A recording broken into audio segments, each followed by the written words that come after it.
October the 17th, 1888, somewhere in eastern Ukraine, a train with a Russian royal family rushes 70 kilometers per hour towards the capital, St. Petersburg. All of a sudden, the train derails and crashes, injuring the current Emperor Alexander III. The reason for the accident was the high speed that the train driver didn't pay much attention to. But what if I tell you that, because of that carelessness, 34 years later, a completely new country would be born, rivaling the US in a military strength and sending the first man in space, changing the lives of the millions. When Emperor Alexander III took the throne after his father's assassination, the country was in some serious debt. On top of that, he had to deal with the rebellious groups that started to appear during his father's reign. You see, his dad, Alexander II, held various liberal reforms, giving the people more and more freedom and rights, but eventually ending up hurting them and fracturing the society. His successor, Alexander III, therefore took the matter into his own hands, cancelled the reforms, reintroduced strict censorship, and changed up the law. He also noticed that the Jews were becoming too strong for his own taste, so he decided to deport them into special regions and limit their numbers at the universities and elsewhere.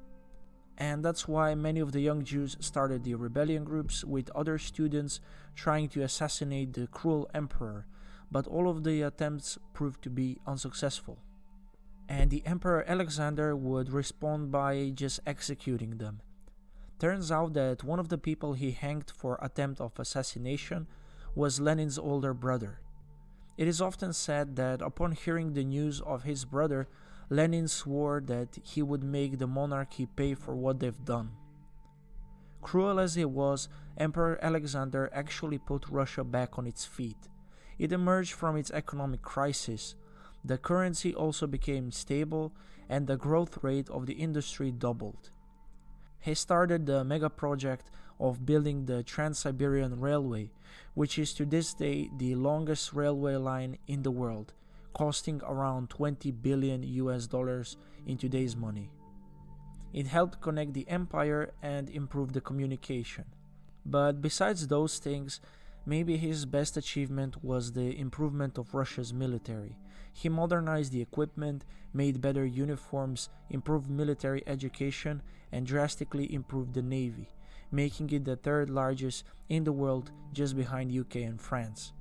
But the most impressive thing in this whole story is that he never really had to use that military for any bigger conflicts with other countries, since there weren't any. That's why he is today called the peacemaker. He did, however, make quite a lot of mistakes, and in many fields push Russia backwards, not forward. One of those mistakes he made proved to be fatal for his son Nicholas II. You see, Alexander III signed the alliance with France, making Germany feel encircled and later joining Austro-Hungary in World War I. But what does the train crash have to do with all of this? Well, it turns out that after that accident, Alexander's health went into the downward spiral, and ignoring the pain made everything worse. He ended up prematurely dying at the age of just 49, leaving his ill-prepared son Nicholas II to rule the Russian Empire. Upon being crowned as the Tsar of one of the largest empires in the world, Nicholas II found himself completely lost and with no clear idea what to do with all of that. He ended up choosing all of the wrong decisions, further angering the population, which caused riots, ended up killing him, and creating the first ever communist country.